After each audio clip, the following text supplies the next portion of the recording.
Direction la Russie qui annonce le renforcement de son arsenal nucléaire. Vladimir Poutine répond directement aux États-Unis qui projettent, eux, d'installer des armes lourdes en Europe de l'Est. Au total, ce sont bel et bien plus de 40 nouveaux missiles balistiques qui seront donc déployés. Il y a donc bien un air de guerre froide qui s'installe entre les deux pays. À Moscou pour iTélé, Caroline Larson.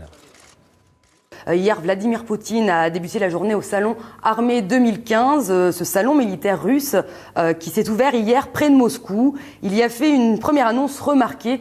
40 nouveaux missiles balistiques intercontinentaux, dit-il, vont être déployés au sein des forces nucléaires russes d'ici la fin de l'année.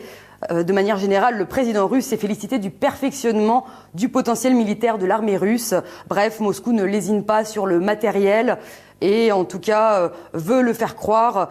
Évidemment, les Occidentaux peuvent être inquiets, surtout après une autre déclaration de Poutine hier soir qui a dit vouloir défendre son pays contre l'OTAN qui serait prêt, dit-il, d'arriver à ses frontières. Bon, c'est aussi une manière de contre-attaquer face aux Américains et à leur projet de déploiement d'armes lourdes en Europe de l'Est. Un projet qui, bien sûr, rend Moscou furieuse puisqu'il s'agirait de déploiement d'armes lourdes américaines dans une zone qui, il n'y a pas si longtemps, était encore dans la zone d'influence de l'Union soviétique. Vladimir Poutine a décidé de montrer que lui aussi, il était prêt à passer à l'action, ou en tout cas qu'il en avait les moyens militaires. Et comme très souvent, à la fois, il bombe le torse et d'un autre côté, il temporise, puisqu'il a aussi déclaré qu'il ne fallait pas non plus exagérer et qu'il allait avant toute chose analyser tout cela de très près.